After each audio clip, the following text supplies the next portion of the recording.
In this video, we're going to take a look at if we're given the equation of a relation to determine if that equation of the relation is going to be a function or it's not going to be a function. And some of them are pretty easy and some of them are not so easy. So let's take a look at this x plus y is equal to 5. What we're going to do is we're going to solve this for y. And we're going to determine if for every one input, there's going to be one output. Okay, so anytime we're given the actual expression or the equation of the relation, we're going to solve it for y to start. And so to do this, all we're going to do is just subtract x from both sides, and we're going to get y equals 5 minus x. And to me, it looks like that every time we plug in a value for x, it's only going to give us one output. And so what we would say is yes.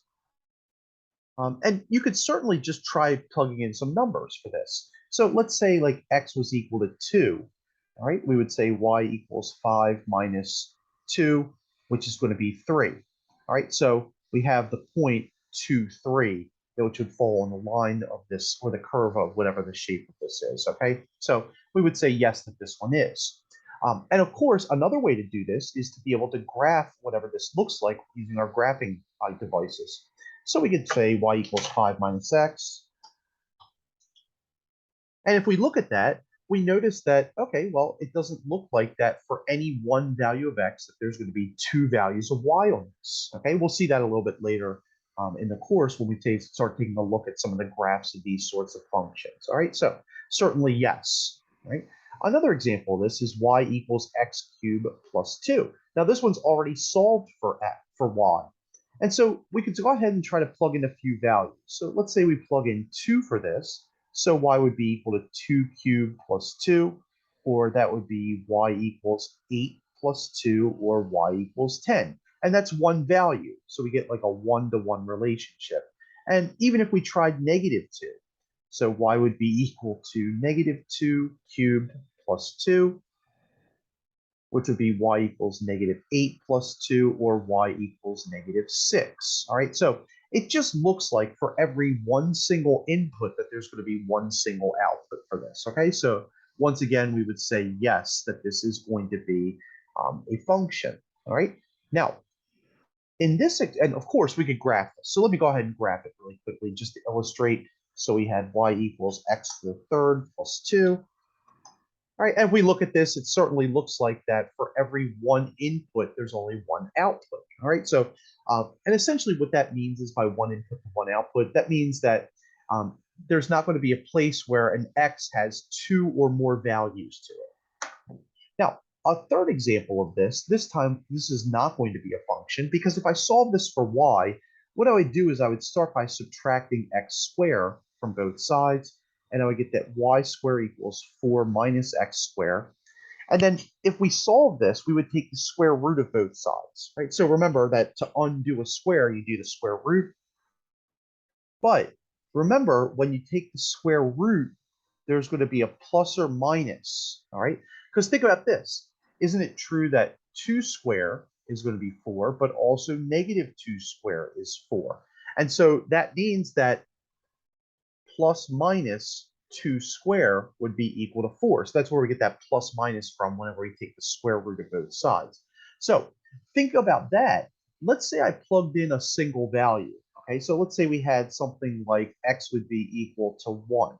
Right? So if x equals 1, y would be equal to plus minus the square root of 4 minus 1 square, or that would just give us y equals plus minus the square root of 4 minus 1, or y equals plus minus root 3. All right. And notice that plus minus 3 is two values.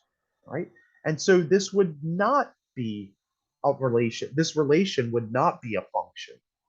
And of course, if we graph this, x squared plus y squared equals 4.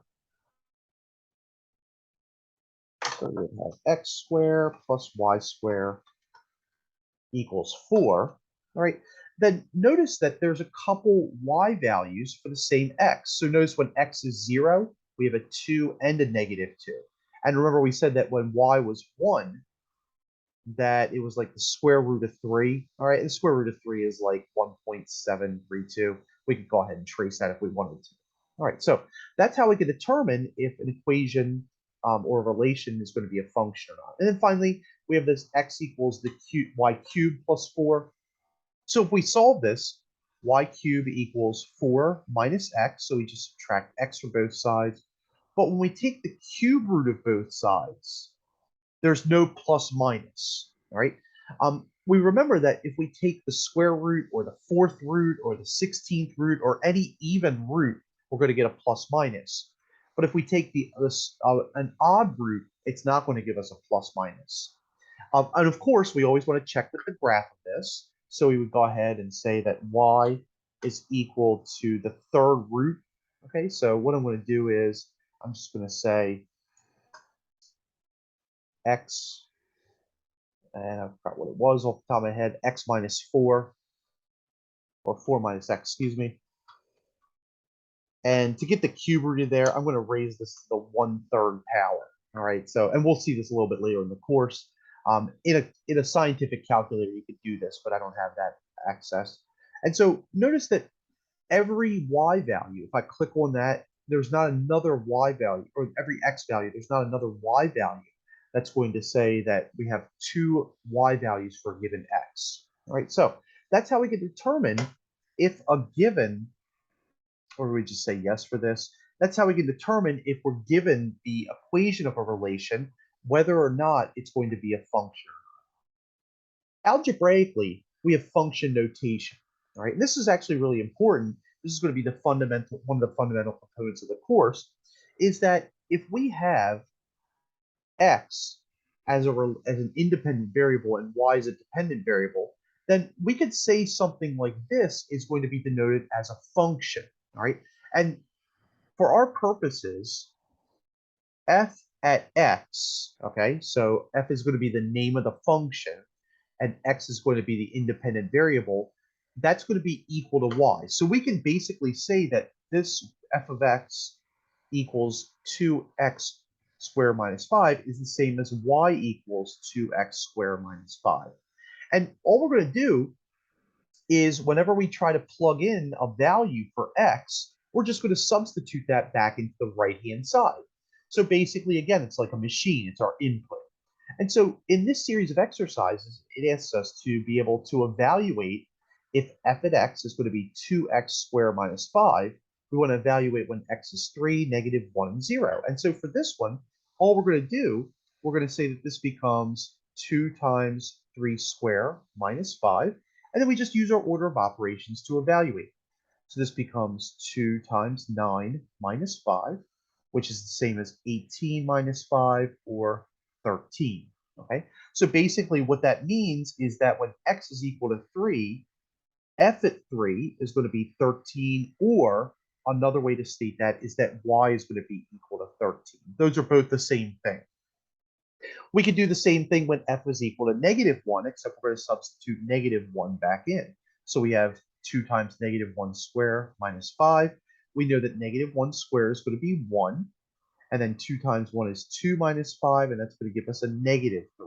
All right, so what that means is that when x is equal to negative 1, f at negative 1 is going to be negative 3. That also means that y is going to be negative 3 for this particular function, not all the time. Finally, when f at 0, and this should actually say when x equals 0, that means that we're going to have 2 times 0 squared minus 5, which becomes 2 times 0 minus 5, which is going to be 0 minus 5, which is negative 5.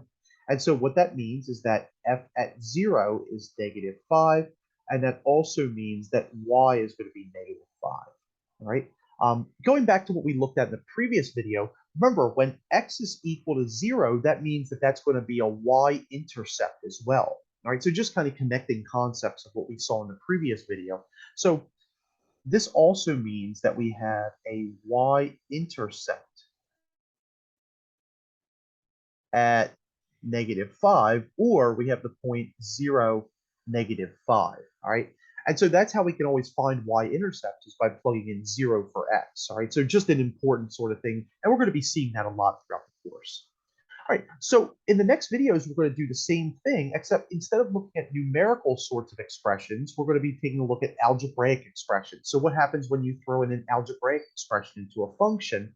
How do we go through and simplify that? That's what we're going to look at in the next few videos.